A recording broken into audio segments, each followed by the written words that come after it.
A seguir, o Seu Dinheiro vai explicar-lhe o que são ETFs e quais os riscos de investimento. ETFs, o que são ETFs? ETFs são um dos produtos com o maior dinamismo nos últimos tempos na indústria financeira, são Exchange Traded Funds. Por sinal, em 2013 comemoram-se uns 20 anos do lançamento dos ETFs a nível mundial. Eles surgiram em 1993 nos Estados Unidos, com um propósito muito simples. Até àquela data, o que existia eram fundos de investimento, no qual cada gestor tinha o seu modelo de gestão do seu próprio fundo de investimento e havia fundos que tinham melhor performance face aos outros, dadas as qualidades dos próprios gestores. E em 1993 foi criado o Exchange Traded Fund, um ETF, com um propósito muito simples, que não é para dar mais ou menos do que o mercado, é para ter o desempenho do próprio mercado.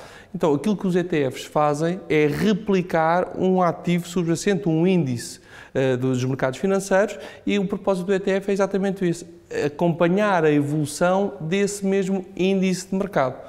O caso concreto foi sobre o S&P 500, o Standard & Poor's 500, que agrega as 500 maiores empresas dos Estados Unidos, e o que o ETF propôs foi exatamente fazer essa mesma réplica do desempenho do índice. Portanto, quando o índice subia 1%, o ETF tendia a subir também 1%, e quando descia 1%, também o ETF descia 1%. Os ETFs têm um risco associado grande.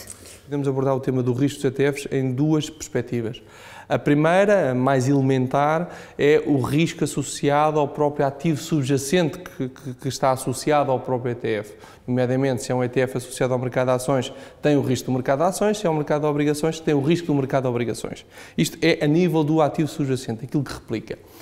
A segunda vertente de riscos do ETF, e esta também muito importante, nomeadamente no dia de hoje, face à oferta existente, é a forma de constituição do próprio ETF e aquilo que está por trás do próprio ETF. Nomeadamente, numa lógica, se são aqueles ETFs mais ditos tradicionais, que têm uma lógica de replicação física, isto é, quem está a gerir o ETF tem em seu poder os títulos que constituem aquele próprio índice, ou numa outra lógica de ETFs que têm por trás componentes a nível de swaps, em que tem risco de crédito associado também nessa mesma vertente, apesar de algumas políticas de mitigação desse próprio risco. Mas ainda relativamente aos ETFs, em termos de risco, é preciso calcular o seguinte: estamos aqui a abordar sempre os ETFs numa perspectiva daqueles índices que replicam fielmente o próprio ativo subjacente, numa relação de 1 para 1, e nunca os ETFs, os denominados alavancados. Como é que o investidor consegue distinguir quais são os ETFs que deve comprar?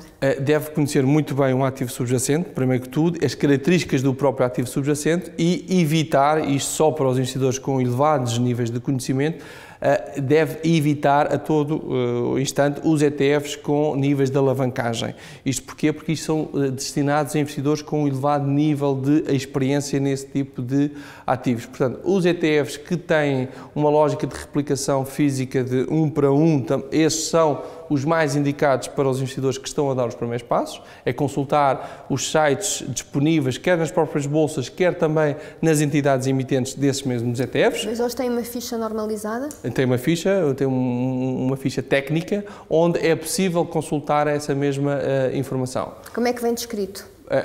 Uma indicação se há leverage ou não é leverage, no caso dos ETFs alavancados, qual é o nível de alavancagem associada a esses mesmos ETFs, e depois também, em termos de uma lógica de replicação, se tem uma replicação física ou não.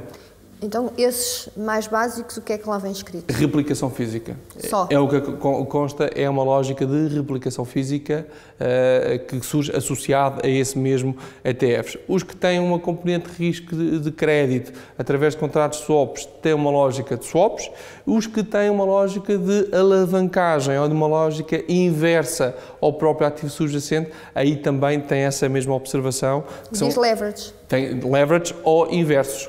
porque também hoje em dia já existem ETFs que têm um comportamento inverso ao próprio ativo subjacente. Mas aqui já estamos a entrar numa lógica muito complicada, não é? mais exigente de conhecimento. O que é importante aqui é realçar as vantagens dos ETFs tradicionais, esses sim, aqueles que estiveram na gênese da criação deste tipo de instrumento financeiro, e obviamente que esta última vaga é importante que os investidores consigam fazer essa separação de um ETF para o outro e aí sim, em caso de dúvidas, consultar sempre o seu intermediário financeiro.